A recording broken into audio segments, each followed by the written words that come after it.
for 2020 to I believe 2022 Toyota Corolla hybrid. If you ever experienced this code, P261A13, coolant pump B circuit is open.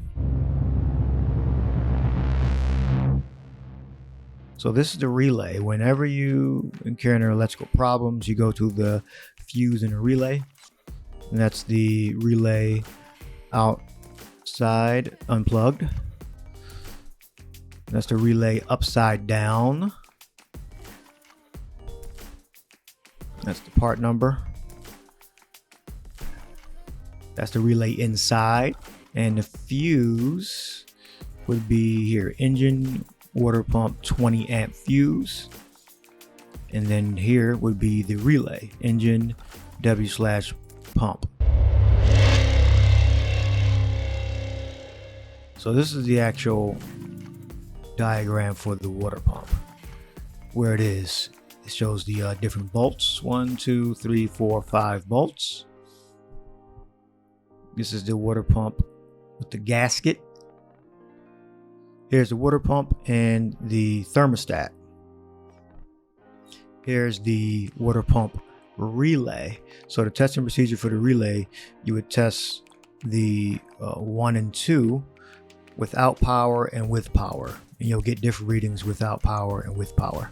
This is the diagram for the components. You have the water pump. You have the gasket and the connector. And you have the engine here. It attaches right there. Now to test at the connector, the wiring harness that plugs into the water pump, you should receive battery voltage at pin number 1. You should get between 11 and 14 point something volts on the top left, pin number 1, and pin number 2 you should get just below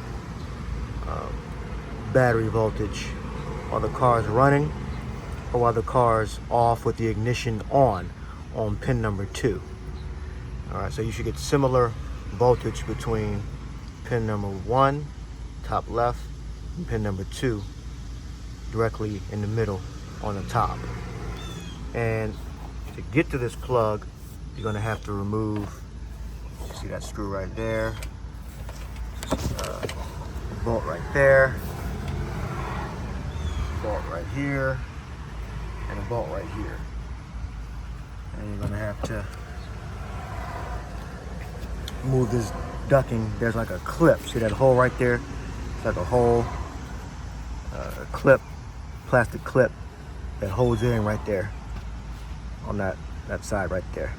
All right, then this will move out the way. You can access the plug, but the whole area is kind of tight. So it's a little hard to see, but those are the bolts going around it, and you can get to the water pump.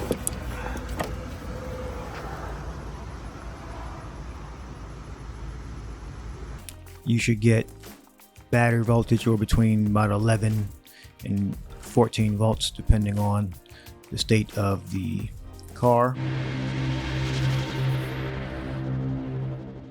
There are different torque specs for the water pump for the Corolla hybrid.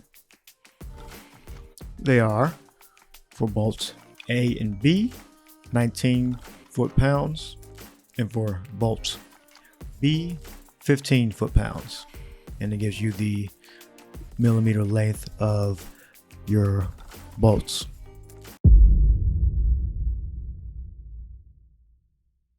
So you're going to test the relay between 1 and 2 in ohms. This is how it looks.